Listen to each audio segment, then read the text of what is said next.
No Rio de Janeiro, tudo indica uma final entre Flamengo e Fluminense, como tem sido a lógica dos últimos tempos. A vitória, mais uma do Flamengo contra o Vasco, as últimas do mercado, bastidores, finanças e muito mais.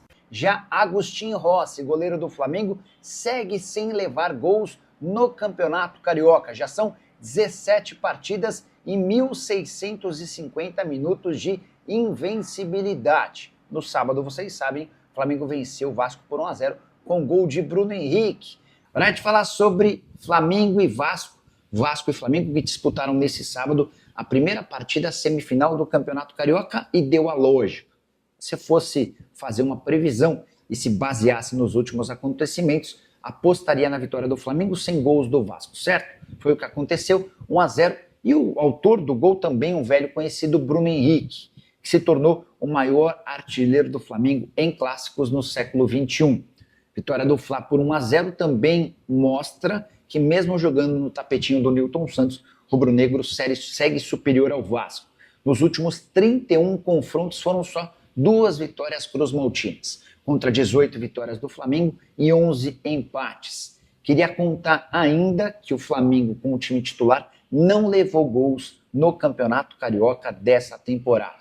Só para completar, clássico bombou na TV, média de 24,3 pontos de audiência no Rio de Janeiro. A única coisa que destoou foi o público pagante. 10.788 pessoas estiveram no Nilton Santos. É o pior público do Clássico das Multidões desde 2019. Hora de mudar de assunto e falar sobre a chance mais do que real, a chance iminente de outro Fla-Flu na final do Campeonato Carioca. Nesse final de semana a gente teve as partidas de ida das semifinais. O Flamengo venceu o Vasco por 1-0 com gol de Bruno Henrique no sábado. O Fluminense enfiou 4-0 no Volta Redonda nesse domingo. Como os times jogam as semifinais com vantagem, o Volta Redonda e o Flamengo, o Flu só não vai para a final se perder por 4 gols de diferença e o Flamengo for derrotado. Tudo indica que teremos de fato um Flamengo e Fluminense na grande decisão. E aí seria a 5ª vez nos últimos 6 anos com esse clássico na grande final. A única exceção se deu no Flamengo versus Nova Iguaçu do ano passado, que terminou com o título do rubro-negro. Nos 4 anos anteriores, o Flamengo venceu em 2019 e em 2020 e o Fluminense foi campeão em 21 e 22. Só para arrematar o assunto sobre os times do Rio, na fase de semifinal, destacar o bom momento ofensivo e recente do Fluminense. Foram 17 gols marcados nos últimos 4 jogos, 2-0 no Nova Iguaçu, 3-2 no Bangu, 8-0 no Águia de Marabá, jogo da Copa do Brasil, e esse 4-0 contra o Voltaço, Volta Redonda, que havia sido vice-líder do Campeonato Carioca na fase de grupos. Mas, dito isso, galera, no vídeo de agora a gente vai falar sobre o investimento que o Flamengo vai fazer de 23 milhões de reais por 50% de direitos econômicos de um atacante do Flamengo que tem jogado com o técnico Felipe Luiz. Para muitos ele não é o titular absoluto, mas para o Felipe Luiz tem sido peça extremamente importante. Já a gente vai explicar essa situação. Vamos falar também de internacional, porque o José Boto, ele deu uma declaração importante falando sobre a operação envolvendo o Thiago Maia. E é basicamente aquilo que a gente explicou, estão querendo terceirizar o problema e jogar o problema para cima do Flamengo, culpar o Flamengo. O Flamengo não é culpado. Pelo contrário, o Flamengo é a única vítima nessa história e já vou explicar isso para vocês. Isso tudo e muito mais no vídeo de agora. Vamos para as informações? Antes, eu quero mandar um recado para um otário botafoguense, é assim que eu vou chamá-lo, para um otário botafoguense, que pegou uma publicação minha no Twitter, eu dizendo, eu vou até, enfim, deixa eu ver se eu acho aqui, que eu vou ler literalmente o que eu escrevi.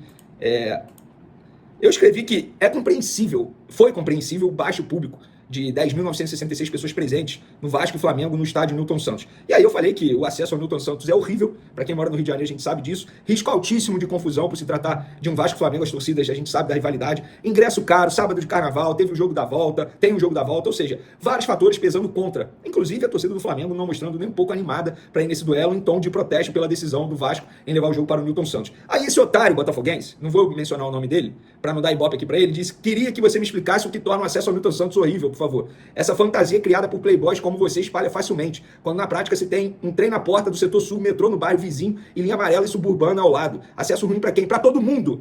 Para todo mundo. Você que mora no Rio de Janeiro, você sabe que todo mundo reclama do acesso ao Nilton Santos. É uma entrada e uma saída. E sim, eu vou de Uber quando eu vou ao estádio. E qual é o problema? Para você me chamar de playboy, você não sabe um terço da minha história. seu pela saco, porque era isso que você fazia quando fazia aula de futebol aqui na Praia de Caraí, na mesma escolinha que eu ficava pelando meu saco. Pô, quero ver falar isso na minha cara. Coragem você não tem. Mas vamos em frente. Vamos falar sobre coisa boa. Eu tenho certeza que esse corte vai chegar nele e eu quero que chegue mesmo, para ele ficar muito bem ligado. Vamos lá, pessoal. Vou falar de Cruzeiro aqui, porque contratado por 36 milhões de reais, o volante Wallace é o menos utilizado do Cruzeiro em 2025, preocupa Pedro Lourenço, dono da SAF. Por que eu estou mencionando isso?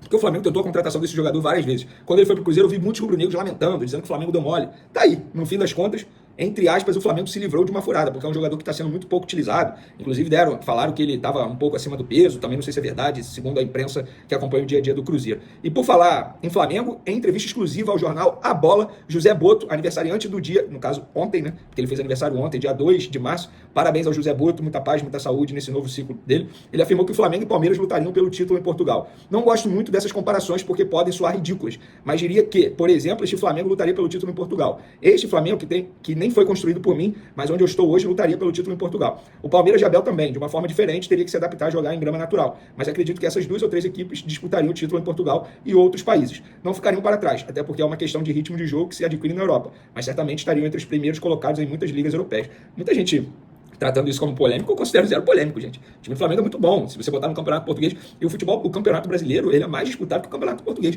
Olha quantas equipes começam, entre aspas, como candidatas ao título. Flamengo, Palmeiras, estão colocando o Corinthians aí como candidato a título. Não é nenhum absurdo dizer que Flamengo e Palmeiras brigariam pelo título no Campeonato Português. Não acho nada polêmico. E o Flamengo, a gente precisa dizer isso aqui, o Felipe Luiz está há 21 jogos sem perder o comando do Flamengo. A última derrota e a única derrota até o momento foi contra o Fluminense, no dia 17 de outubro de 2024, pelo Brasileirão. E pelo visto, se tudo ocorrer dentro da normalidade, Flamengo e Fluminense novamente na final do Campeonato Carioca. Seria a 5ª vez nos últimos 6 anos, porque só a Flamengo e Nova Iguaçu quebrou essa final, né? Flamengo ganhando 2 aí nos últimos 5 anos, Fluminense ganhando 2. Agora eles devem se enfrentar novamente se tudo acontecer dentro da normalidade. Fluminense meteu 4-0 no voltaço no jogo de ida, para mim tá classificado já. Resta saber o Flamengo agora. Eu acho que o Flamengo tá 1 pé e meio. Calma, ainda tem o jogo da volta, no futebol tudo pode acontecer, mas o Flamengo é o grande favorito para passar para a final.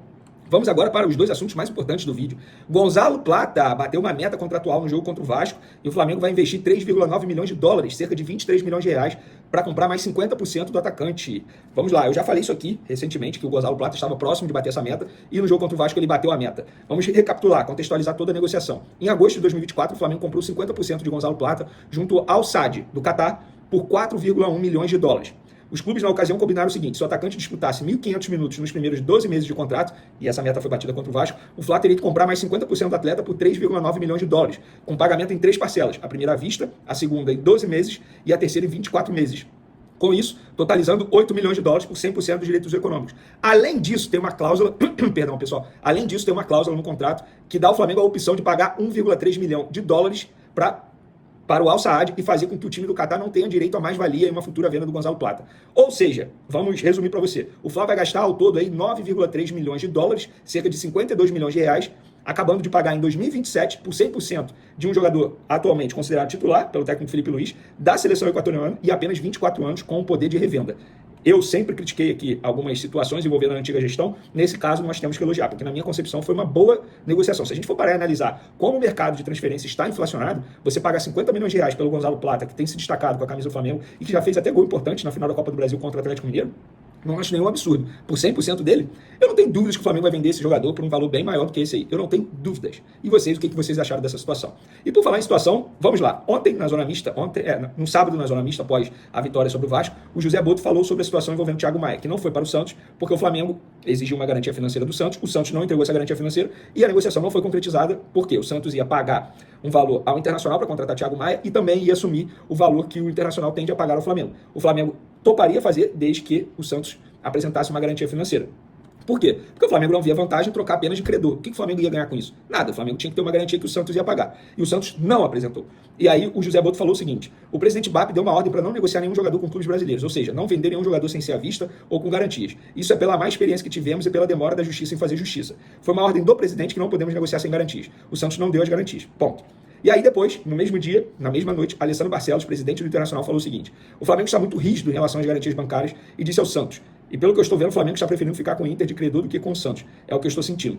Fecha aspas aí. Vamos lá, vocês querem terceirizar o problema? É isso mesmo. O Internacional deve ao Flamengo, o Santos deve a muita gente, ao Cuiabá. E qual é a garantia que o Flamengo iria ter que o Santos ia pagar ao Flamengo? O Flamengo, ou seja, O bobão da história, tá bom, Inter, você me deve, agora eu vou aceitar o Santos me dever. Não é assim, não. E sabe por que o Inter quer fazer, que eu descobri? Porque o Inter ia receber o valor à vista do Santos. Então, para o Inter seria maravilhoso. Ia se livrar de uma dívida com o Flamengo e ainda ia receber um valor à vista do Santos. E o Flamengo nada ia ganhar com essa história?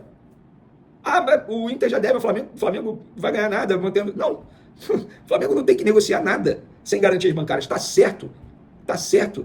O Fabrício Bruno foi vendido à vista porque o Cruzeiro não tinha como dar garantias bancárias também.